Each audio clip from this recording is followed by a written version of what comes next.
নমস্কার বন্ধুরা, সুবচনের সাহিত্য সভায় আপনাদের স্বাগত জানাই। আজ আমি আপনাদের কাছে পড়ে শোনাবো ও হেনরির লেখা একটি ছোট গল্প, দ্য বারিড ট্রেজার। অনুবাদক কমল গুপ্ত এই গল্পটির নাম দিয়েছেন গুপ্তধন।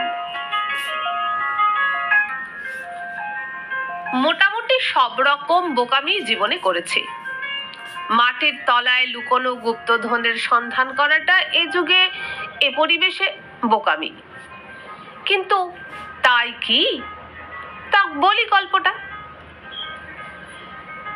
মেয়ে মার্থা ম্যাগনামকে প্রথম দেখেই আমি বুঝেছিলাম এই সেই মেয়ে যাকে নইলে আমার চলবে না। তার নতুন পিয়ানোর মতো গায়ের রং, শান্ত সৌন্দর্য আর সর্বাঙ্গীন সতেজতা মনে মনে আমাকে তার কৃতদাস করে তুলেছিল। মনে হতো এই সেই মেয়ে যাকে নিয়ে বিশাল খামার বাড়িতে সুখে আনন্দে দিন কাটবে আমার।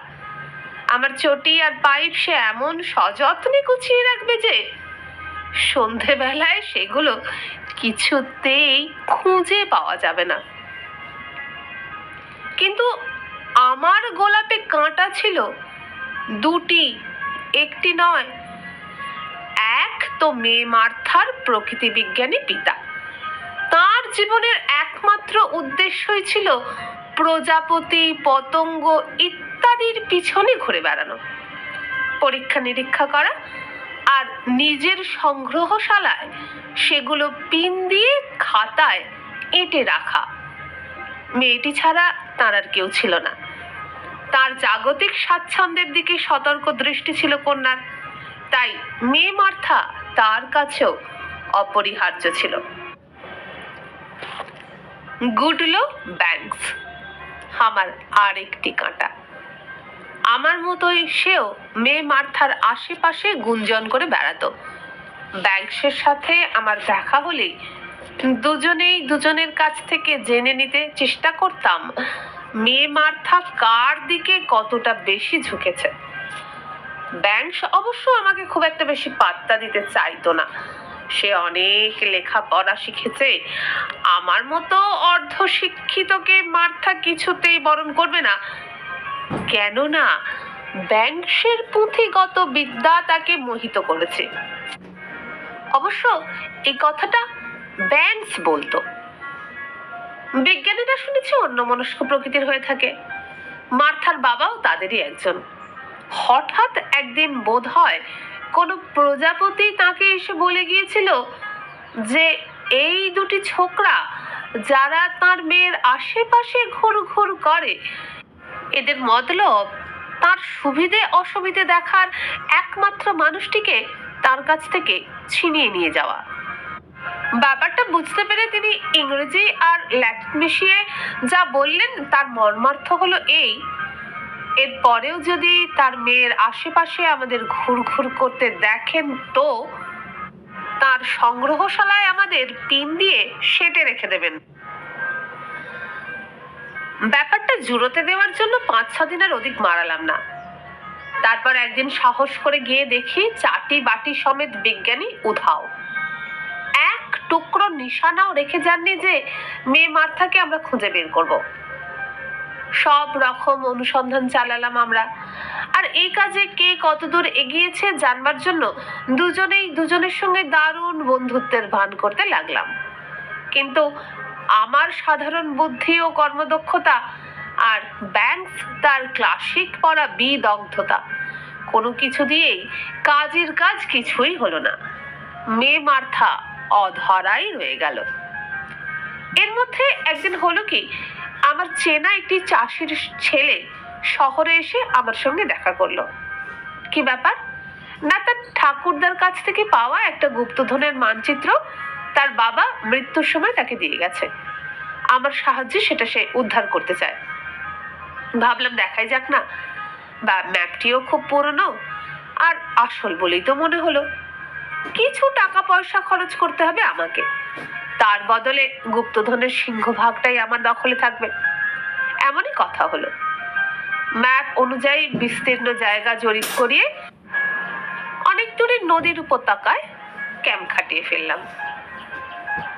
কিন্তু কয়েকদিন ধরে প্রচুর খোঁজাখুঁজি করেও সেই বিশেষ চিহ্নিত পাহাড়টি নজরে পড়ল না। কি আর করা, ব্যর্থ মনোরথ হয়ে ফিরতেই হলো শহরে। ফিরে এসে একদিন ব্যাংশের সঙ্গে ডোমিনো খেলতে খেলতে কথাটা তুললাম। প্রথমত সে আমার গুপ্তধনের ওপর বিশ্বাস এখনো আছে জেনে প্রচুর ঠাট্টা করলো।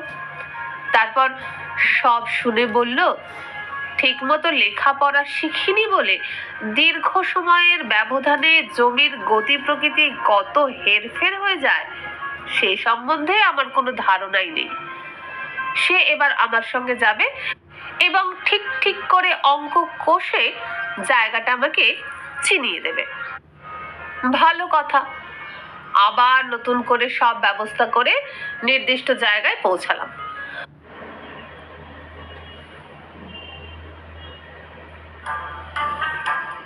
প্রচুর অঙ্ক টঙ্ক করেও কিন্তু ব্যাংক আসল জায়গাটার খোঁজ না পেয়ে দারুণ ছুটে গেল। তারপর ম্যাপটা সূর্যের দিকে তুলে ধরতেই দেখতে পেল সেই কাগজের জলছাপটা 1898 সালের, অথচ চাষিটি আমাকে বলেছিল ম্যাপটা 1863 সালের। ম্যাপে সে কথা লেখাও আছে। এটা কি করে হতে পারে? আমাকে গোমুখ্য বলে গাল দিয়ে পথ চলতে একটা গাড়ি থামিয়ে কাছাকাছি কোনো শহরের দিকে চলে গেল ব্যাংশ। ডলরা সমচলে অ্যালাসিটে নদীর ধারে নিজের গাড়ি নিয়ে চুপচাপ বসে রইলাম কতক্ষণ। সত্যি কি গোমুখ্য আমি, এই সামান্য জালিয়াতিটা ধরতে পারলাম না। কিন্তু আমার দুর্গমকে আবিষ্কারের মন আমাকে থামতে দিচ্ছে না। যাই বলুক ব্যাংশ আর তার স্কুলের বই, সামনের পাহাড়টা পেরিয়ে আমাকে দেখতেই হবে একবার। বইয়ে পড়ার ওপর কোনোদিনই বিশ্বাস নেই আমার। অ্যাডভেঞ্চারের নেশা এখন আমাকে টানছে।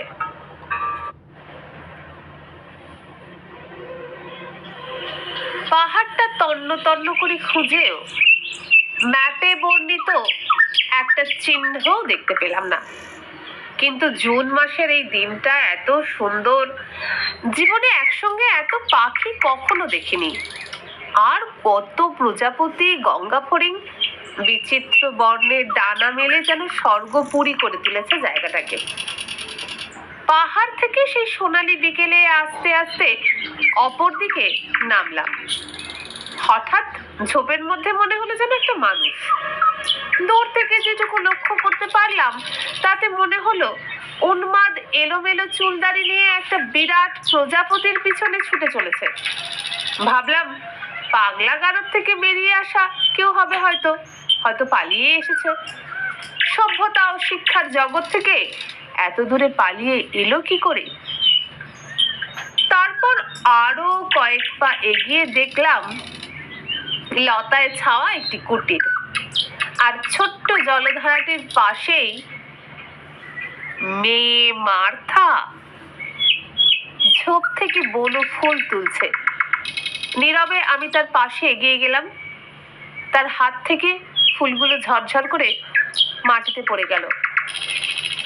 অত্যন্ত খুশি গলায় দৃঢ়তার সঙ্গে সে বলল, আমি জানতাম জিম তুমি আসবেই। বাবা আমাকে চিঠি লিখতে দেননি, কিন্তু আমি জানতাম তুমি আমাকে খুঁজে বের করবেই। এরপরে আর কথাটা বলার অপেক্ষা রাখে না। নদীর ওপারেই তো অপেক্ষা করছিল আমার ঘোড়ার গাড়ি।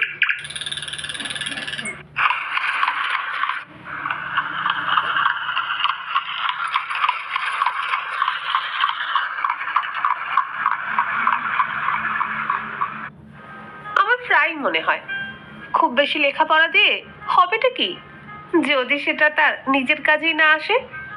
হ্যাঁ, মেয়ে মার্থা আমারই হয়েছে।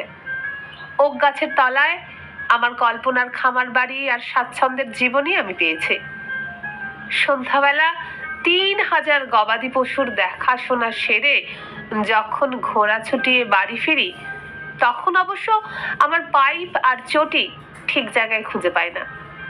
কিন্তু তাতে কি আসে যায়? কি বা আসে যায়।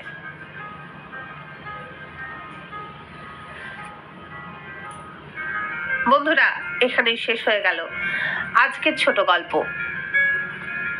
গুপ্তধন, দা বারিড ট্রেজার। যদি ভালো লাগে তাহলে অবশ্যই সাবস্ক্রাইব করবেন। আর এরকম আরো গল্প শুনতে এই ভিডিওর নিচে যে বারে আমার চ্যানেলের নাম দেওয়া আছে সেখানে ক্লিক করলে খুলে যাবে চ্যানেলের হোম পেজ পাবেন প্লেলিস্ট। সেখানে আজ পর্যন্ত আমার গল্প থরে থরে সাজানো আছে। আর হ্যাঁ, যদি ও হেনরির আরো গল্প শুনতে চান তাহলে ও হেনরির প্লেলিস্ট ক্লিক করলেই আজ পর্যন্ত দেওয়া সব গল্প পেয়ে যাবেন। তাহলে আজকে বিদায় নিলাম। নমস্কার।